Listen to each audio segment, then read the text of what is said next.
Welcome to Fanpale Podcast, where we are unpacking opinions and changing destinations. I am your host, Sherley, where each week we will chat about how to rise strong out of all types of obstacles that come with relationships. Through personal life experiences and discussions ranging from infidelity, trust, forgiveness, sex, heartbreak, self-love, and so much more. I am passionate and obsessed to provide guidance to every woman to create a better life. Let's dive in, pull up a seat, make sure you're cozy, and get ready to be challenged and encouraged while you learn. With me, your virtual girlfriend.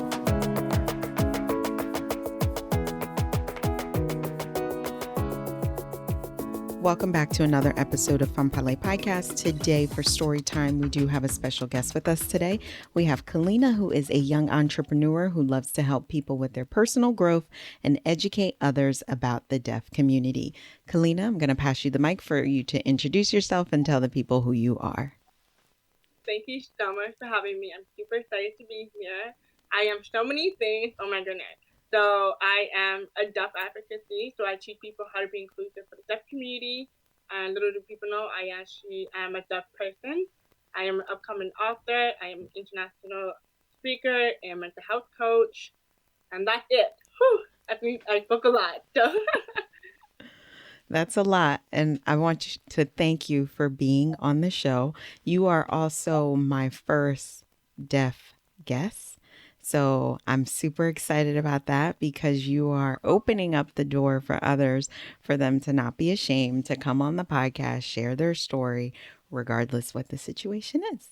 So thank you again for being a guest, and I appreciate it. And I'm going to pass you the mic again for you to share your story and what got you to where you are today.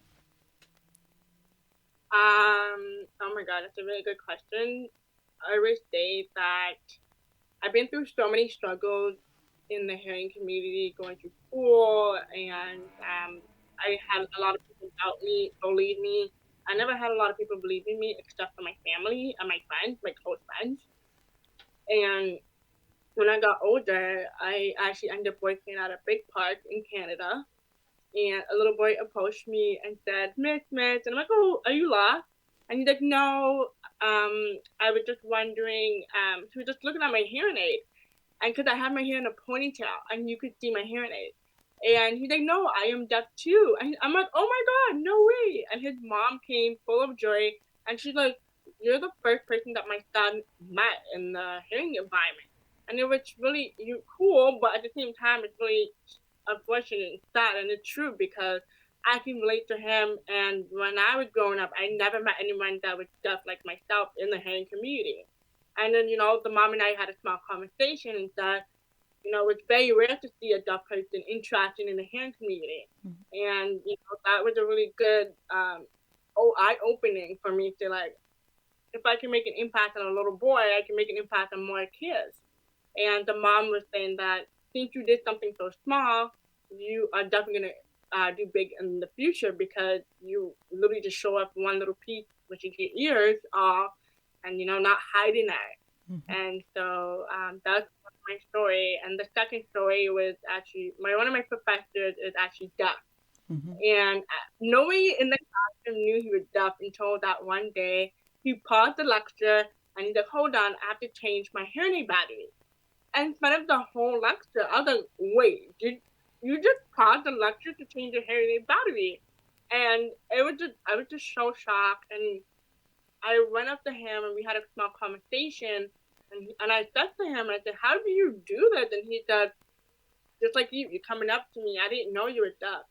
And I did want to make a change in the deaf community by teaching people, not even just the deaf community, but others who have disabilities that they can still do it. Mm-hmm. And that asked me to this day. And that's where I wanted to get into my entrepreneurial journey, to teach people, educate people, and bring on the deaf community in the hearing community, let them know that they can still do it no matter what difficulty they have. So that's why I started my journey. Wonderful. So I'm going to ask you more questions about both stories, but I want you to tell us about what happened at 4 years old. So I ended up having an ear infection and I went to a daycare. My family doctor prescribed me an ear drop. The daycare did not follow. They did not follow the instruction at all, to the point where I went home the same day. They did not follow instruction. I was in front of the TV. The TV was really loud. I didn't know until my mom tapped on my shoulder and said, "Kellina, I've been calling you," and I jumped. When I tell you I jumped, I jumped. And my mom looked at me and she said, "Hello?" And I didn't even know what she was saying. I just looked at her dead in the face. And my mom said, "I've been calling you and I don't know what was happening." And I looked at my mom and I said, "Mommy, I can't hear you." And she's like, "Wait, what?" And then she called my grandma. My grandma was a nurse at the time. And she rushed from the hospital, did some assessments with me when she got home. She looked at my mom and said, "This is not a joke. Kellina cannot hear us at all." And she called my family doctor. My family doctor booked an appointment the next day. The next day come, I went to the family doctor office. They looked at my mom and my grandma. They said, "It's too late. Kellina is officially deaf." So, Kellina, you were not born deaf. No. Okay, so at 4 years old, you got an ear infection, and because the daycare did not follow the instructions, it made the situation worse. And you said your grandma is a nurse? Yes, she was. Okay. Okay. Oh, I'm sorry. Did she pass? Yes, she did. Okay. I'm sorry. I didn't know that. Okay. So, okay. So at 4 years old, you went from hearing your family speak to you, calling your name, saying everything, to not hearing anything. Do you recall going to the daycare that day, being able to hear? I would say yes or no. Okay. I mean, I was 4, so I wouldn't remember too much of it. Mm-hmm. So, Has your mom shared the story with you of that day? How, if she can recall, like I can, as a mother, I'm thinking dropping my child off at the daycare with no hearing issues at all whatsoever, providing the daycare with specific instructions that need to be followed, picking you up, and probably, just going through the motions, moving fast because she didn't realize it till you stepped into the house. And who knows, maybe the car ride home, everything could have been fine. But the minute you got home, that's when everything changed at a quick second. So now your mother, your grandmother are at the doctor's and they've found out that you've lost your hearing. What do you recall after that? What were the next steps? Did you have to change schools? Because now I'm assuming you were in preschool even though you were little, but everything now had to change based on the situation. So what happened after? Now your family discovered that she's deaf. I know that I was deaf for 4 days, 3 to 4 days. Okay. So the next day, my doctor gave us a bunch of listing of audiologists Mm-hmm.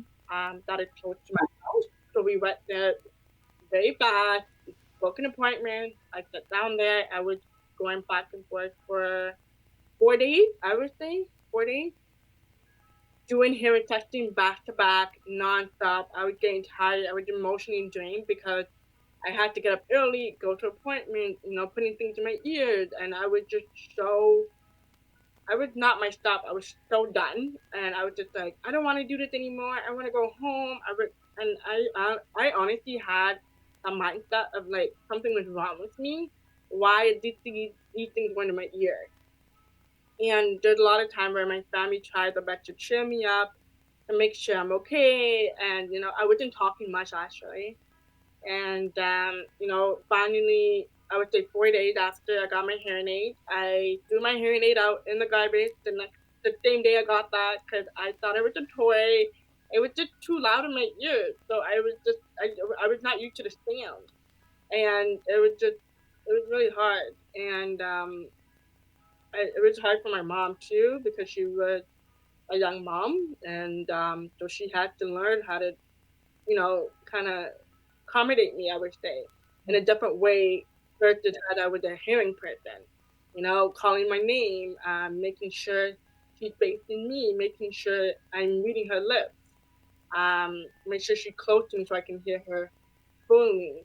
And so I see my family, overcome a lot, and they obviously were like devastated because they didn't know how to tell the rest of the family that I became deaf, and they didn't know how they're gonna take it. How are we gonna support Kellina? I did, however, been to two different schools. I went to a deaf school and a hearing school.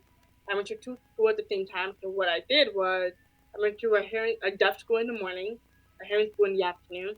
The reason for my family did that was to help me balance communication. That's what my family does to mention my mom. Communication is going to be a big issue for Kellina when she gets older. And because a lot of deaf people rely on ASL or lip reading, but because my family really wanted me to learn how to interact very well with the hearing community because they want me to be independent when I get older. So they said, we got to start Kellina now. I don't want her to be going to deaf school full time when she gets older. So I stopped going to the deaf school in grade 3 or grade 2, and then I switched over to the hearing school full time. It's been a huge transition. Okay, so you stopped going to the deaf school full time because your mother didn't want you to be so dependent. So you went to like a regular, when you say hearing school, just a regular elementary, correct? Okay. Yes. Okay, so by her doing that, now you had your hearing aids. Yes. Okay, so that helped you like hear everything. Now, this is the first for me, so I'm going to apologize now if I ask something inappropriate. And if I do, I want you to tell me because this is the authentication of the podcast. And I'm always learning as I go. So you said there is a sound coming out of the hearing aids? Yes, that's correct. What does it sound like? It sounds like I can show you guys. I don't know if it's gonna be too loud for the audio. That's fine. This is an experience and I would love to hear it because I didn't even know a sound come out of there. Okay. Okay. Hope it's not too loud. Okay.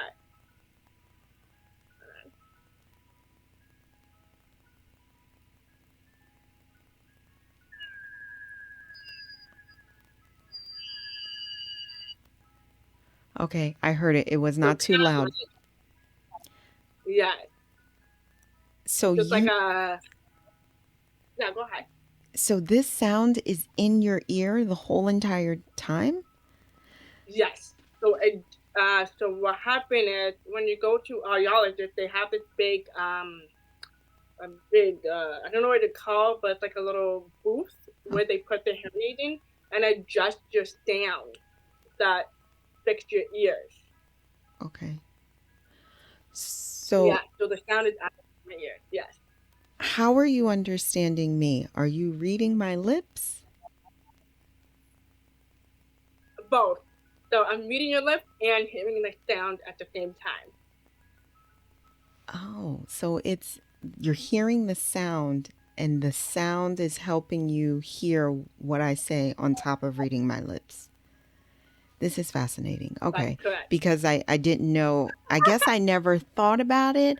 In my mind, I just thought hearing aid. You know why? When I think of a hearing aid, you know how when you're older and you start to lose your hearing a little bit, and I think of the hearing aids, but I guess Kellina, I never thought like, how are the hearing aids helping you hear? And I guess it never dawned on me. It's something I never thought about. And I feel as though this is something that we should probably more educate are hearing children with, so they can really truly understand. Because I guess if you go into that world and you become an audiologist or you specialize in those things, you have no idea what's going on. Because at 39 years old, I'm just now finding out, and maybe it's my ignorance, that there's a sound coming out of your ear, because I never thought about it. I I just thought they had a hearing aid, but never in my wildest dreams I didn't dawn on me, well, what is the hearing aid doing in their ear? Didn't even think about it. So now I know. Okay, so now I can cross that off the list, and I've educated myself today. So the next question I have for you is, you go, so all through high school, because you said it was third grade, you went to a hearing school for the rest of your education. How was school like, and how were the children? I'm a mother. I was a child. I know how kids could be. Kids can be very mean, bullies. You know, I mean, adults can be bullies, but I feel like kids just, they have no filter. They say whatever they want. They don't understand anything. I remember my children being small. And when I say small, maybe 8, 9, 10 grade, they like to stare at people, because if they saw somebody who was outside of the norm, they like to stare. And I had to many times, and I know they weren't intentionally being cruel, but these are things kids do that as parents you now have to redirect without making anybody feel embarrassed. Like, you don't stare at people, okay? Do not do that. So how was school? How were these kids? School was very tough. It was not easy. I would bully most of the time in school, until maybe grade 9. That's when I kind of stopped the bully. A lot of kids used to make fun of my speech, and they thought, I wouldn't talk properly. And I used to attend to a lot of speech therapists twice a week, 3 times a week. Sometimes they even come to my school to help me. It was devastated because I always asked so many questions to myself where it affected my mental health. I did overcome that a lot young, because I started developing different, anxiety, and because I get nervous talking to nervous. I would get nervous talking to hearing community because of what happened to me in my past, and because I had teachers did not care about what I was going through, and it made me more nervous. And I'm like, oh my god, like it's just gonna happen for the rest of my life, like, and it made me even more nervous because I still have that back of my head, no matter where I go. And like, students made it even worse for me because I wasn't able to make friends. Eventually, I did. I slowly built confidence over time. It took me time. I had to tell people it was never easy. I have the amazing support from my family and, close friends, like very few of my friends. And, a lot of my friends, some people may wonder, do you have deaf friends? Do you have 90% of my friends are all hearing, and they all supported me and always accommodate me no matter what I needed. They always make sure I'm okay. And so without my friends, especially in school, they taught me a lot about myself and how can I overcome all these struggles I'm facing, especially bullies. I actually had my close friends bully the bully back. It was just insane. They were like, "Stop bullying, Kellina. I'm gonna come after you." I'm like, "Okay, okay, okay." Like, no, no, no. And they're like, "No, Kellina, you're gonna bully them back." And then I would obviously be forced to bully them back by my friends. And I felt so much better because I stood up for myself. And so, yes, there was up and down in school, but however, it did make me stronger. At the end of the day, I always be grateful for the bullies because it taught me how to be more confident as the years go on. That's very good. And there are good people out there, and your true friends are always going to stand up for you no matter what. So that's good. That's good that you kept positive people around you, because people can be mean. And, we look at you, you have and I don't know if this is the appropriate word to use, you have a silent, um, I don't want to, a silent disability. Is that like, that's not visually noticeable? So, You should say visible, visible. So Visible? I think that's the right way. Yeah. Okay. Okay. So that's the thing. You walk up to people and they assume nothing's wrong with this girl, and then maybe once you start talking, I guess is that when they assume something's wrong? Because you made a comment of you didn't know your teacher was deaf. So are there certain identifiers in the deaf community where you can point someone out? The only way to point someone out is if the ears are showing. That's the only way you can point it out, because a lot of people hide the hearing aids. I had my hearing aids when I was in high school, when I was in middle school, and no one knew I was deaf until I started talking.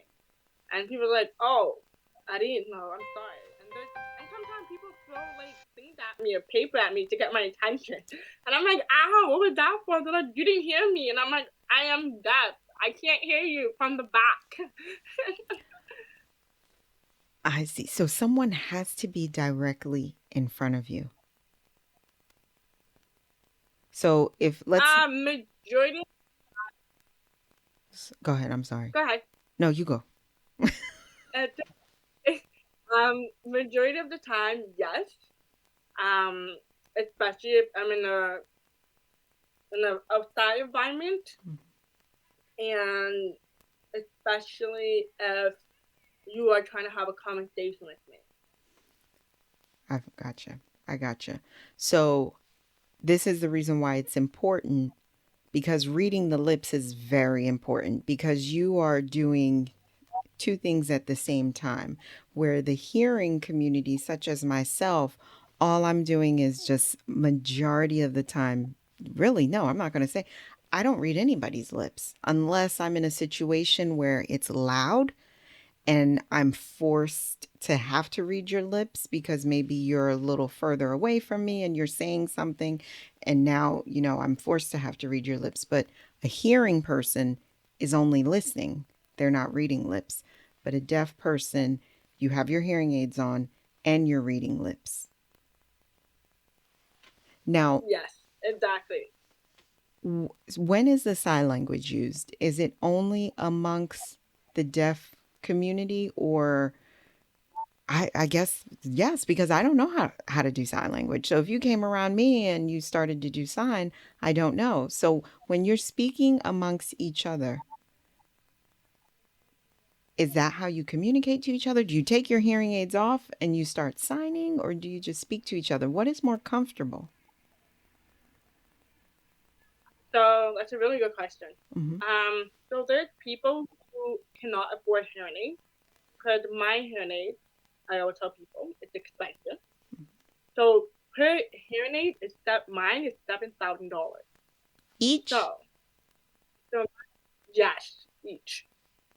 Yes, it's expensive.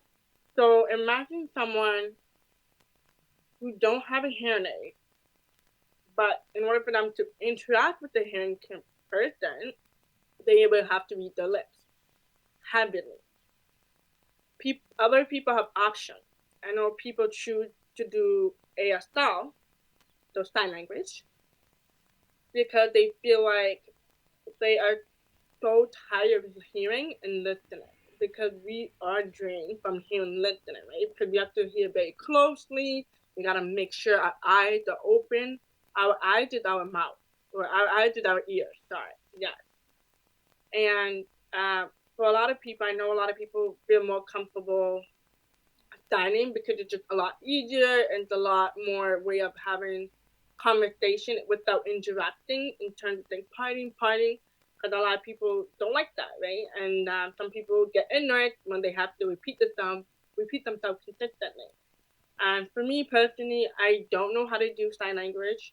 I did learn it when I was younger, but my family did not know sign language, so I never picked up sign language after I left the deaf school. So I always have my hearing aids in 24/7. If I take it out, I can't hear anything. Do you take it out at night? At night, yes. Okay.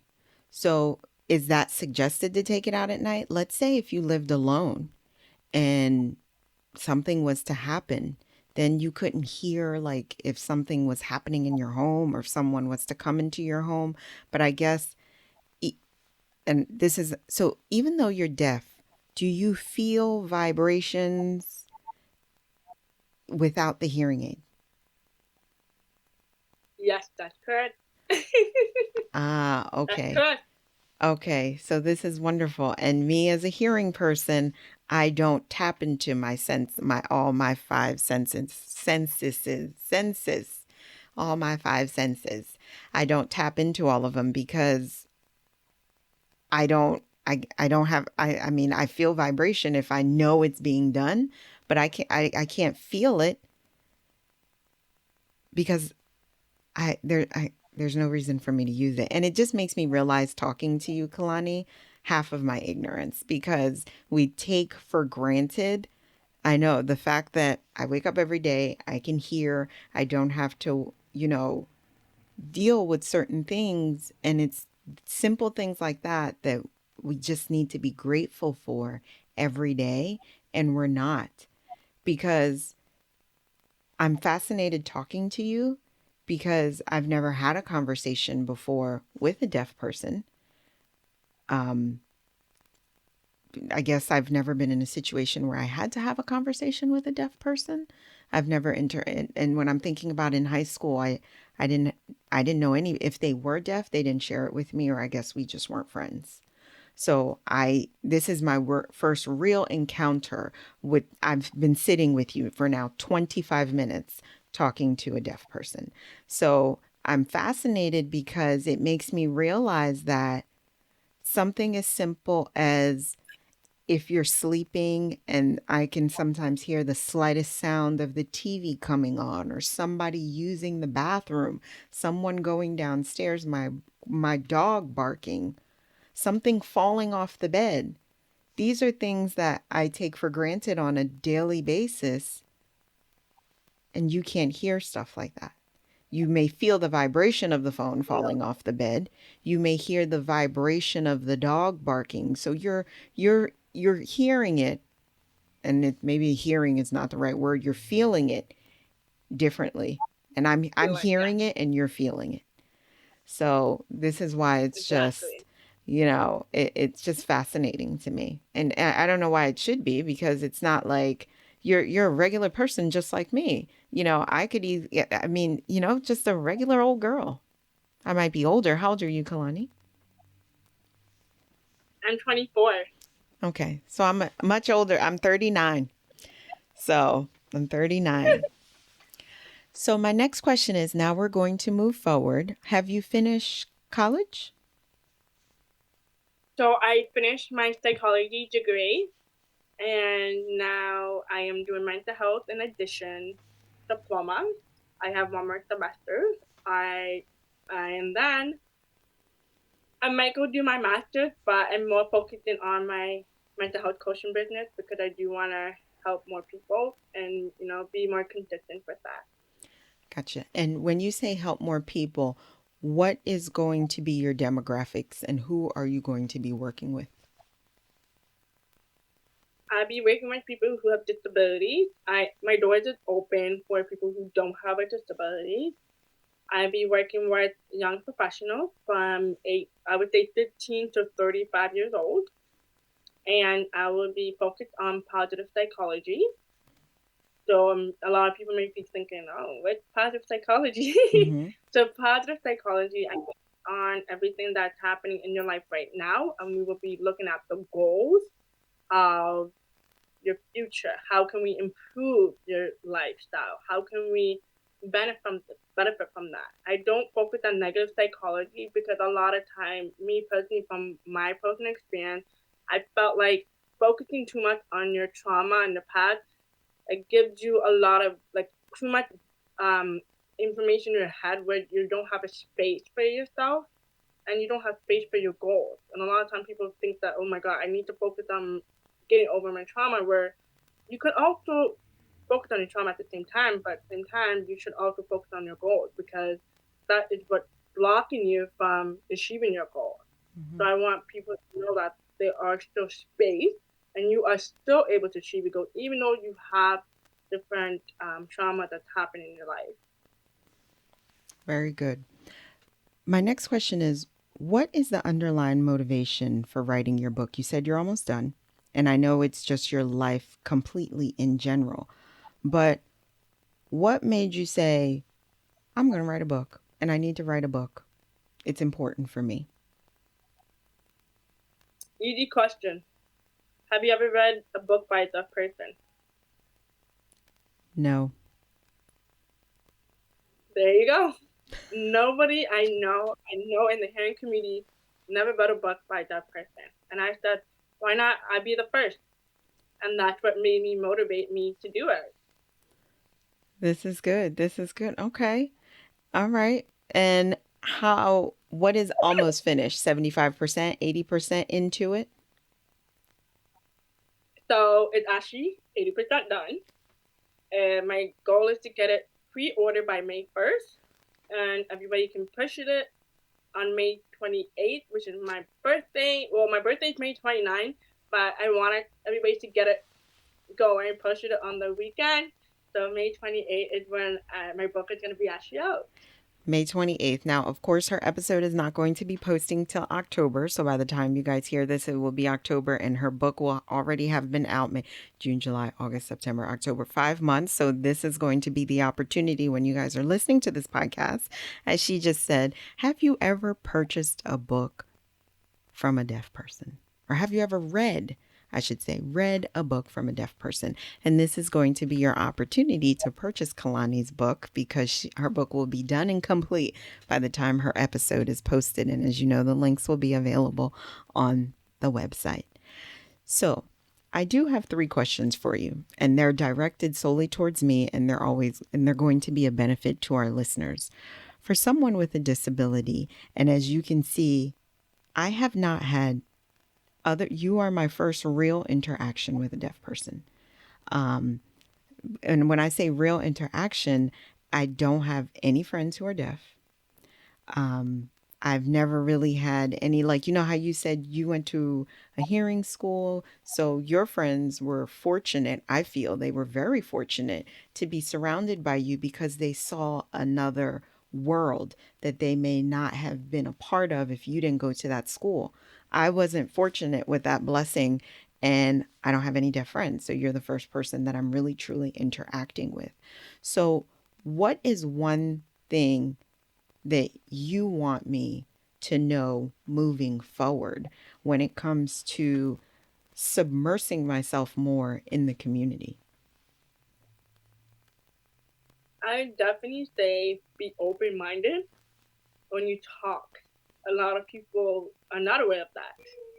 And what I mean by that is that talk soft, talk slow.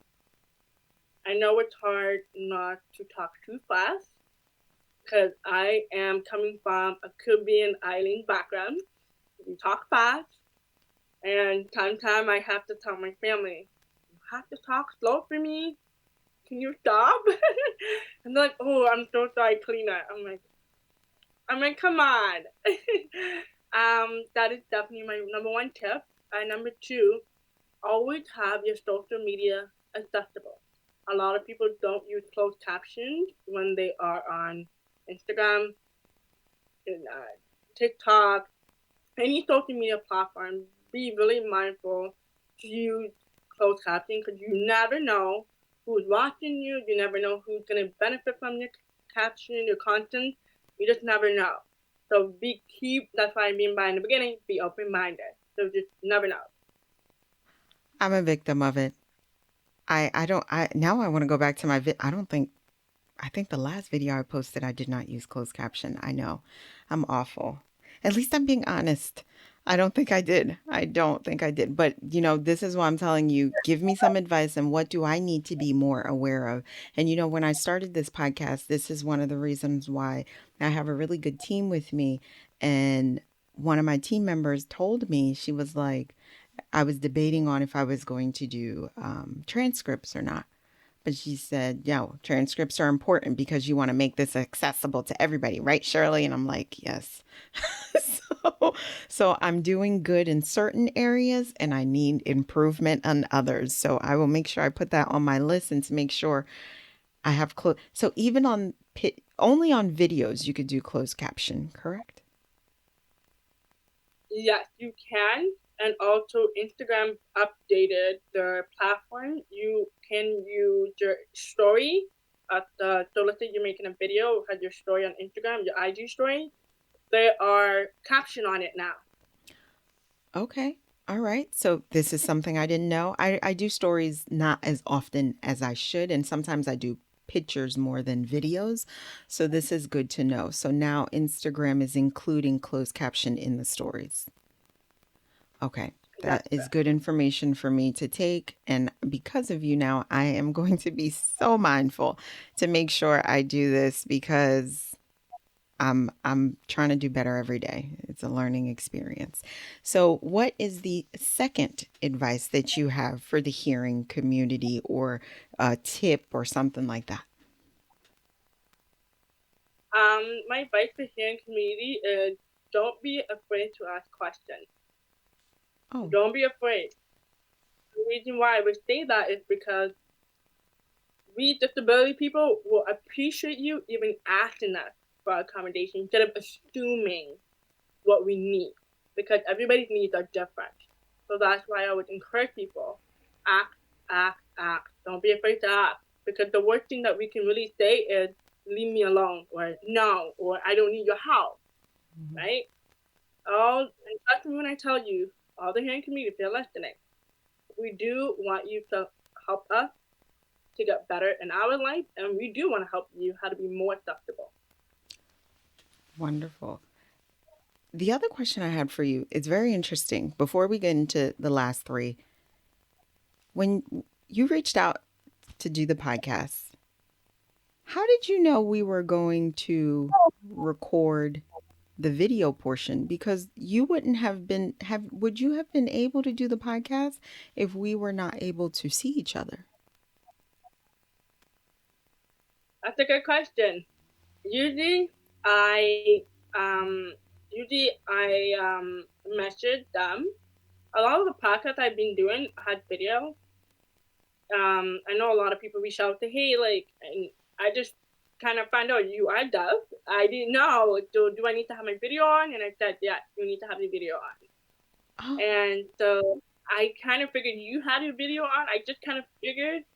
And then that one time you said I would send you a link a week ahead. But I'm like, oh, okay. So it is a video podcast. So yes. okay, good. All right. Well, it's glad to know I'm doing something right. And that's the reason why I guess you feel as though you didn't have any questions. Because I'm like, how did you know I was going to? I mean, granted, after you reached out to me and we talked, you knew. But okay.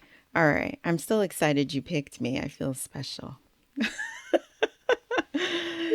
So the last question is, what is one advice you would like to offer to little girls out there? And I'm not going to say little girls, young girls, junior high, just women in general who are deaf or even not deaf, whatever the disability may be. And what is one advice you have to offer them? And also, what is one advice you want to offer the hearing community? So I guess I'm going to break it down to two. The reason I say that is as a flight attendant, aside from this, I'm a flight attendant. So when I'm a flight attendant, one of the things that we have to do when a passenger comes on the plane, if they have any disability, if it's deaf, if it's blindness or um, uh, whatever it may be, we have to give them a special briefing so we can understand how we can assist if we were in an emergency.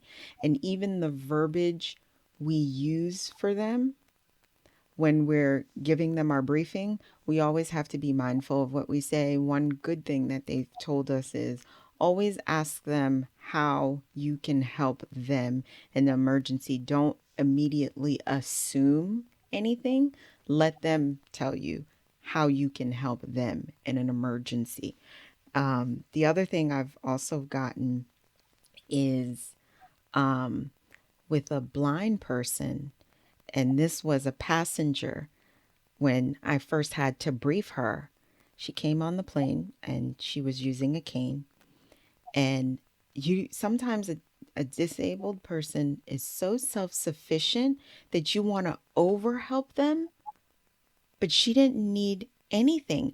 And then when I got to the seat and I gave her the briefing, I said, that's what she said. She said, tell me what row I'm sitting at and tell me what row I am at right now.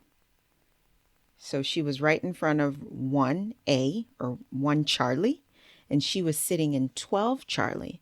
So what she did was she counted the seats with her cane, and that's how she was able to get to her seat. Here I am ready to help her, take her hand, and you don't realize like they've lived their lives like this and they've been so self-sufficient. And as I guess a person who's walking and talking who doesn't need assistance, I already feel like I'm like, now I'm over devouring them and, all on top of them, like, let me help you, let me take your hand. And that's not the case at all. And she went to her seat and I asked her, and I didn't realize it at the time. And that's what she said. She says, I count the seats. And when I said how I can help her, she said, all you need to tell me is the first exit that I need to go to, how many seats back or forward is it? And I was like, shit, this is a learning experience. Here I am. I think I need to come get this lady. And she's like, just tell me how many seats to the exit. And if I need to make a left or a right or what I need to do, you just give me the instructions and that's what I need to know. And I was like, this is phenomenal. So that was an education for me right there and there. I'm like already over helping her. And she was like, no. So. Exactly. Mm-hmm. So. Exactly. I love what you don't overhelp. Yeah. That's number one for the training community. Don't overhelp. We will ask you what we need. Mm-hmm. I know, I really have a big heart. I know, but we've been through it in our life for so long. We carry that independently very, very strong, and we don't break it because I can't speak for everybody, but like I always tell people, me personally, I don't like to give it all to someone because it's too much. It's too much to handle. And, some people may feel the same way for those who have a disability or who are deaf. We don't want to give it to you. We want to have our own independence. So that's why, when the lady just died, just tell me the exit and that's it. Because we're so used to it. And, we like from young, since that happened, we figured it out. And my advice to young girls out there who are listening, I do want to say that your dream is possible. Don't ever think small of your dream. I know a dream can be weird. A dream is not make sense to anybody else, but it has to make sense to you because it's your life and your future. And I always tell young girls, even my little sister, whatever dream you want to chase, do, you will accomplish those. But you need to stay focused. Do not worry about those boys or all these things. And I can't put it in a picture because we all have different paths in life. But the number one thing I always tell young girls, forget the boys. Go focus on your future because trust me, I was like that too. When I was younger, I would, have my young lifestyle. And if I were to go back and tell myself, quit it. Focus on, getting a job. Make your own first money. Why not? Don't worry about the boys. The boys will always be there. The boys will always be there. Trust me, ladies. Trust me. Thank you. And that's good advice. And you're right. The boys will always be there. They're not going anywhere. They will always be there. So take care of yourself first. That is very important. Kalani, it was absolutely phenomenal speaking with you. You educated not only myself and our listeners are going to get a world of education because I know there is somebody else out there just like me that didn't know because I'm just discovering today that there is a sound that is coming out of the hearing aids. I had no idea. So if you want to laugh at my ignorance, most definitely go ahead. I am always very real about what I don't know with no shame. But it never dawned on me that it's not just an attachment on their ear, but there's something coming out of that. And it also never dawned on me, as the hearing community, all we're doing is listening. A lot of times someone's speaking to you, you're writing something down, you're preoccupied cooking dinner, you're looking at the TV, you're looking at your phone while someone's talking to you, and you're not fucking paying attention. But yet, in the deaf community, they are using two senses, also from the sound coming out of the hearing aid, and they have to read your lips. This is why it's very important. This is another thing that I'm learning. If you're speaking to them from behind, they're not going to hear you. And these are simple things as the hearing community we take for granted. So we need to be mindful as people when we're speaking to someone. Look at them directly in their face, give eye contact, pay attention, because you don't know what's going on with that person. And they don't necessarily need to share that with you, but you don't obviously need to be talking to somebody from behind their back. But one piece of information that she definitely gave us is they appreciate their independence and don't overhelp, because it's not necessary every time you see a disabled person to automatically assume that they cannot do anything for themselves, because that is definitely not true. And from my education, from being a flight attendant, ask them how you can help them. How can you help them? Don't automatically assume that they can't do anything. And, thank you for being a guest, Kalani. All her information is going to be available on the website. In October, when this episode posts, her book will already be out. Her book comes out May 20th. It will have come out May 29th by the time everybody here, or May 28th? Yeah. By the time. Yeah. My goal is to get it out May. Just put May 28th for now. May 28th. May 28th is her goal for the book to come out. But remember, by the time her episode posts, her book will already be out. And I will be purchasing it because, as she said, have you ever read a book from a deaf person? I have not. She is the first person I'm having a 46-minute conversation with, because I just have not been part of the community. Just have not. I wish I had a deaf friend. I wish I was at the school you were going to at the time, so I could have learned more, and I would have learned and known this a long time ago. So, but as always, when we end, we want to say to love yourself, voice yourself, and be yourself. Until the next episode, guys, have a great one. Thanks for tuning in to Fanpale Podcast. If you want to continue the conversation or share your takeaways, I want to hear from you. Head on over to the website or join our Facebook community and comment your favorite part of the show or share your thoughts. I want to hear what you have to say. Don't forget to rate and subscribe to the podcast so you never miss an episode. Chat with you next week.